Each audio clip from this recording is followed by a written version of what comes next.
This has been a week of discombobulation. Every day I've been discombobulated. I love the word discombobulated because it's one of those words that sounds like it's meaning. Discombobulated. Almost like sludge. It's one of those words that's onomatopoeic, but it's not onomatopoeia. And so I've been discombobulated, and so I looked up discombobulated to see if I could be combobulated. And I cannot be combobulated unless I make it up.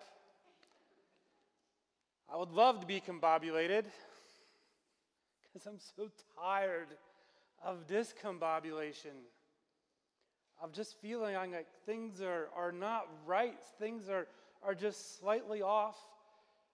Like I get ready for work and I get to work and I look down and I have a stain on my shirt that I didn't notice beforehand, or I'm getting into my car and I spill coffee on me as I'm getting into my car, or somebody runs a stop sign and I forget to pray for the person running the stop sign.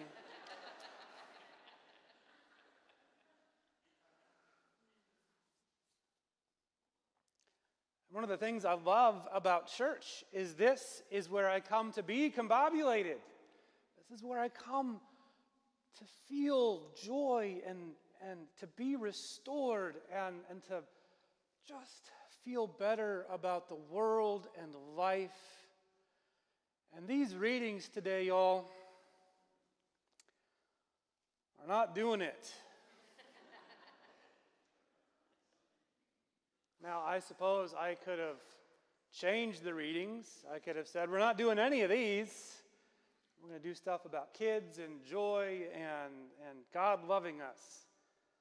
But instead, we have Amos fussing at us, and we have Jesus telling us here in Palos Verdes Estates that it's easier for a camel to go through the eye of a needle than it is for a rich person to get into heaven.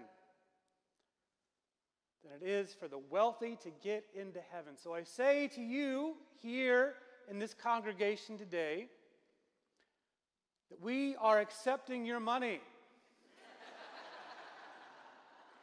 It's time to talk about estate planning, y'all. So give us your money before you die. You will no longer be rich. And the church will benefit. We'll put your name somewhere over here. Easier for a rich person to get into heaven, or for a camel to go through the eye of a needle, than for the rich to get into heaven. I feel very much like the man who goes to Jesus and says, Jesus, what must I do to inherit eternal life? And Jesus says, well, have you done all these things? And the guy says, yeah, I've done those since I was a kid. Well, go and sell everything you own. Go and sell everything you own, give the money to the poor, and then come follow me. When I was discerning the priesthood, this passage weighed heavily on my soul. And I remember talking to my bishop, and I said, Bishop, do I need to sell everything I own? And he said, why in the world would you do that? And I said, well, Jesus commands it. And he says, where does Jesus command that? And I'm thinking, you're the bishop. Like, you're way above my pay grade. Like, don't you know these answers? And he said, look, Jason, do you feel called to sell everything you own? And I said, no, I do not feel called to sell everything I own. And he said, do you feel called to be a priest? And I said, absolutely, I feel called to be a priest. And he said, so you know what your call is. You know what a call is. You feel called to the priesthood, but you don't feel called to sell everything you own. So Jesus called that man to sell everything he owned and to give the money to the poor. That was his particular call. But it's not for everybody. Jesus' ministry existed because there were wealthy people who took care of him and his disciples. Jesus didn't command every wealthy person he stayed with to sell everything they own and give it to the poor. Jesus commanded that man to do that. Further, in the ancient world, selling everything you own wasn't just a matter of getting rid of your material goods. It meant leaving your family of origin. It meant saying to your father, your brothers-in-law, your father-in-law, it would have all been men, I'm leaving. I'm selling you my share of the inheritance. You can have my share of the land, my share of the boats, whatever it was.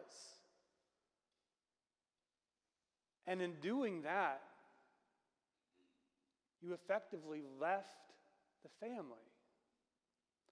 Now, it didn't mean you never spoke to them again. It didn't mean that you hated them. Remember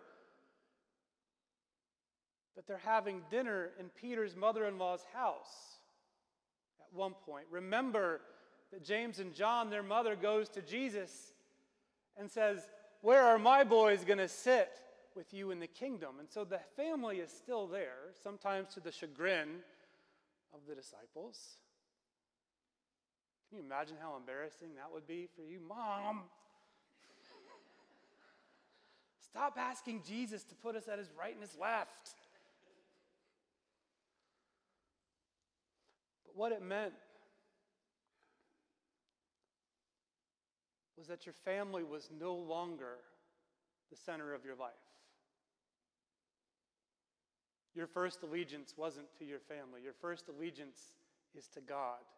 When Jesus lists off the commandments, he lists off the commandments that have to do with our relation to one another. Do not murder, do not steal, do not covet, do not commit adultery, do not bear false witness. He leaves out the commandments. Thou shalt have no other God before me. Thou shalt not have any idols. Thou shalt not take the Lord's name in vain. Thou shalt remember the Sabbath and keep it holy.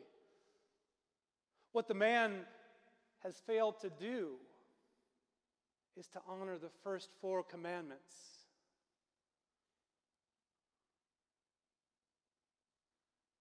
Because somebody always came before God.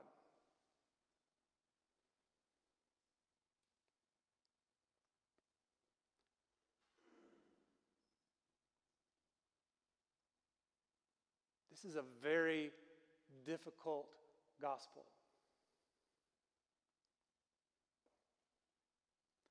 But all of us have a call.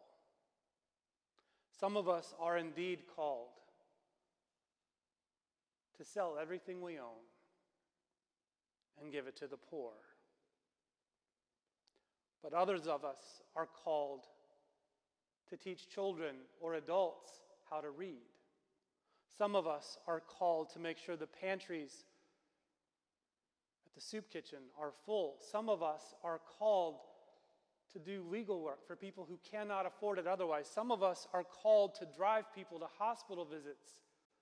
We are all of us called to do something to enrich the kingdom, to build up the people of God, and we're all of us people and children of God. We all of us have a call, and we all know that call if we listen to the voice of God.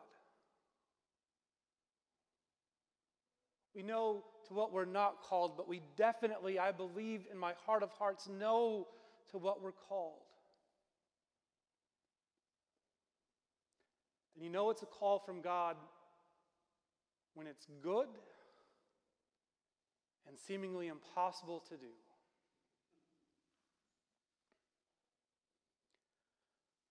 I grew up, my first church was a very Anglo-Catholic church.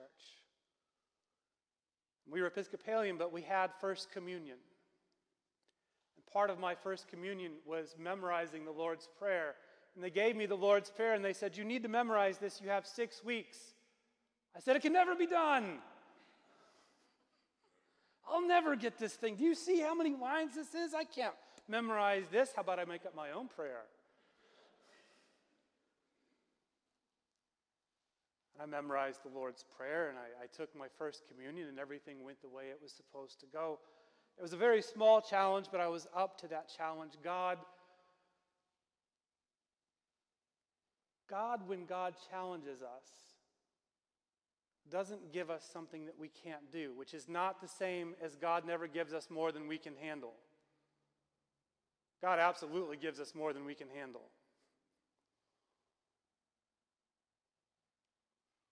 But when God says to us, go and sell everything you own and give the money to the poor, or God says to us, go and take people to the hospital, or teach adults how to read, or help people do their taxes, God is calling us to do that because God knows we can do those things.